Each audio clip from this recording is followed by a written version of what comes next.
안녕하세요. 서울대학교 식품영양학과 유튜브 채널 식품영양학과입니다. 오늘은 서울대 식품영양학과의 수시 전형에 관한 간단한 설명과 자소서 준비에 있어 몇 가지 팁을 준비해봤습니다. 실제 합격생들의 자소서 예시를 가져왔으니 집중해주세요. 수시 모집은 두 가지로 나눠지는데요. 일반 전형과 지역 균형 선발 전형이 있는데 지역 균형 선발 전형은 일반 전형과 달리 수능 최저가 존재합니다. 그럼 먼저 첫 번째로 일반 전형을 한번 살펴볼까요? 지원자는 9월 10일 오전 10시에서 9월 12일 저녁 6시까지 지원서를 인터넷으로 접수한 후에 자기소개서를 13일 저녁 6시까지 입력해야 합니다. 1단계 합격자 발표는 11월 19일 오후 6시 이후이고 면접 및 구술고사는 11월 26일이며 합격자 발표는 12월 16일 오후 6시 이후입니다. 수시 일반 전형은 1단계, 2단계를 거쳐서 진행을 하게 되는데 1단계는 서류 평가입니다. 서류 100%로 2배수, 즉 28명을 모집을 먼저 하고 그 다음 2단계에서는 1단계에서 통과한 학생들이 면접 및 구술고사를 보게 됩니다.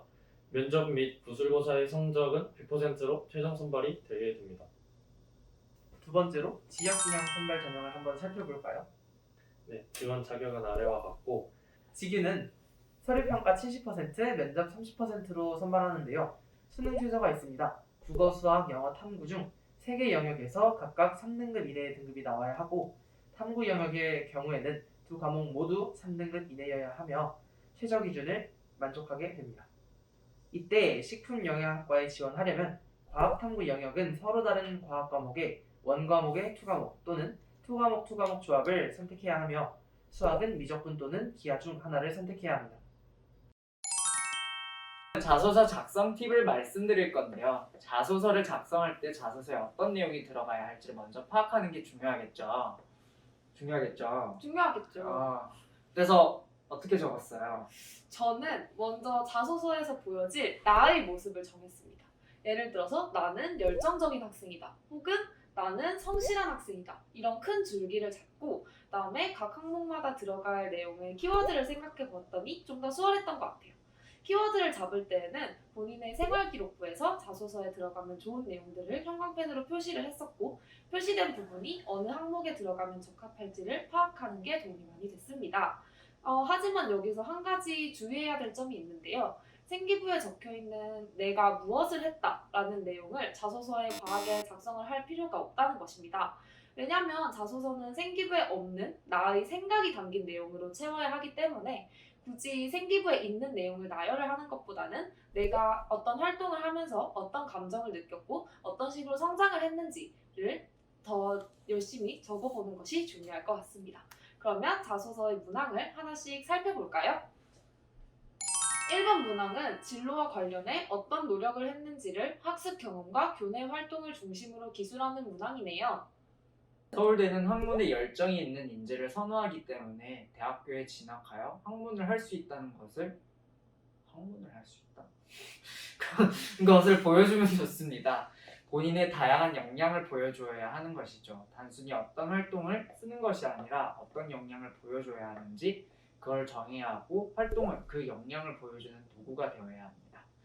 진로와 관련된 내용도 들어가야 하는데요. 하지만 자소서는 고등학교 시절의 경험을 중심으로 써야 하는 것이기 때문에 꼭 식품학이나 영양학과 관련된 내용이 직접적으로 있을 필요는 없습니다. 예를 들어서 식품영양학과는 화학과 생명과학을 중요하게 다루기 때문에 이와 관련된 내용이 있으면 좋겠죠? 이번 문항에서는 공동체와 지원자의 인성을 묻고 있습니다. 즉, 공동체에서 잘 지낼 수 있는 자세를 갖추었는가를 묻는 것이죠. 여기서 단순히 내가 착한 사람이다 라는 것을 보여주는 것이 아니라 공동체에서 어떤 역할을 했고 어떻게 갈등을 스스로 잘 해결했는가를 보여주어야 합니다. 본인이 겪은 갈등을 어떻게 해결하려고 노력했고 어떻게 성장했는지 그리고 무엇을 깨달았는지를 위주로 작성하면 좋습니다. 서울대학교의 3번 문항은 독서에 관련된 내용입니다. 서울대학교가 독서를 중요시하는 것은 책을 읽어낼 수 있는 능력을 중요시하기 때문입니다. 지원자의 생각의 깊이를 잘 보여줄 수 있는 책이라면 어떤 책이라도 상관이 없습니다. 전공 관련 도서를 작성해도 상관은 없지만 저희과 교수님께서 고등학교 때 읽었던 전공 관련 책이 입학 후 전공 공부에 크게 도움이 되지는 않는다고 말씀하셨습니다.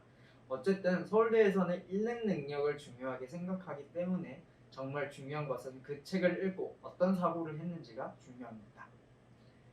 자소서를 작성할 때에는 초고를 길게 작성하고 점차 불필요한 부분을 없애고 문장을 다듬으며 양을 줄여나가는 것이 좋습니다. 영상을 보는 분들이 가장 기다리셨던 내용이 아닐까 싶은데요. 실제 합격자들의 자소서에는 어떤 내용들이 있었는지 한번 알아보도록 하겠습니다. 1번 문제에 어떤 거 쓰셨어요? 아, 네. 저는 수능 특강 독서 지문 중에 콜로이드에 관한 지문이 하나 있었거든요. 그래서 그 지문을 가지고 추가 조사를 하고 관련된 실험을 해가지고 그거를 국어 시간에 발표를 했어요. 그래서 그 발표한 내용을 바탕으로 자소서를 썼고, 그래서 자소서에 사람들의 삶에 도움을 주는 연구를 하고 싶다라는 그런 말을 썼습니다. 어떤 거 쓰셨어요? 저는 이제 뭐 과제 같은 거에서 했던 거, 예를 들어서 채소 추출물의 항산화 능력 실험, 그리고 개망초 추출물의 세균 배양 및 항산화 능력 시험 했고, 또 이제 약간 문제 해결 능력도 들어갈 수 있잖아요. 그래서 저희 학교에 분광기라는 그 항산화 능력 측정하는 그런 도구가 있거든요.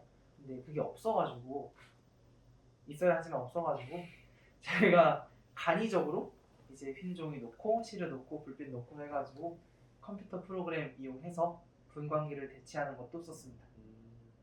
이 외에도 뭐 다른 선배들은 반응 속도론을 활용해서 화학 반응의 활성화 에너지를 구하는 실험을 쓰기도 하였고, 또 과일의 수확 후 칼슘 처리에 대한 실험 같은 내용들도 많이 썼습니다. 자, 그 다음은 2번 문항입니다. 2번 문항에는 뭐 쓰셨어요? 저희 때는 이제 저희 때 1, 2번이 지금 1번 문항이어서 저희는 지금의 2번을 3번 문항에 썼는데, 저는 3번 문항에 이제 수학 동아리를 하는데 동아리에서 모의고사 자체 제작을 해요. 그래서 그 과정에서 일어났던 갈등이랑 뭐 문제 해결 어떻게 했는지 그런 내용들을 썼던 것 같습니다. 이번에는 어떤 걸 쓰셨나요? 저는 이제 학생회를 진행하면서 제가 또 학생회에서 축제 준비를 맡아서 했기 때문에 축제 준비하면서 그 축제 준비 위원회를 꾸리고 거기서 이제 친구들에게 역할을 지어주고 뭐 갈등 해결 내용 그런 것들 이제 그런 것들을 통해서 깨달은 거죠. 깨달은 거를 제가 자소서에 적었습니다. 오빠, 자소서 못 썼어? 나 졸업한 지 4년 됐는데 기억이 안 나. 아, 다음은 3번 문항인데요. 3번 문항에는 어떤 내용 쓰셨나요? 저는 이제 여러 가지 썼는데 흔히 생각하지 못할 것들을 쓴 것 같아요. 저는 소설도 한 권 넣었고 이제 철학적인 책 하나 넣고 전공 관련 하나 넣었습니다. 그래서 이제 화학 관련 내용 하나 들어갔고요. 그리고 철학 내용 중에서 사피엔스라는 책이 있고, 그리고 또 소설책은 이제 제가 좋아하는 작가분의 이제 붉은 손가락이라는 추리 소설이 있습니다. 그걸 넣었습니다. 네, 그래서 그렇게 중요하지는 않았던 것 같아요. 책 내용이. 그래서 원하시는 거 적으시면 될 것 같아요. 3번 문항 혹시 뭐 쓰셨나요? 네, 저 같은 경우는 그냥 미술관에 간 화학자 그리고 화학으로 이루어진 세상이라는 화학책 2권을 써가지고 이제 제가 어떻게 화학에 관심을 갖게 됐는지 그런 걸 풀어나갔고, 또 다른 책은 말투 때문에 말투 덕분에라는 책으로 그냥 에세이 책인데 그냥 제 일상생활에서 어떻게 도움을 받았는지에 대해 썼던 것 같습니다. 이렇게 서울대 실경과에 지원할 입시생 분들을 위한 정보들을 알려드렸는데요. 도움이 되셨다면 좋아요, 또 다른 다양한 정보들을 얻고 싶으시다면 구독과 알림 설정까지 부탁드리겠습니다. 다음 영상에서는 면접에 관한 내용을 준비했는데요. 많은 관심 부탁드려요. 그럼 다음 영상에서 또 만나요. 안녕.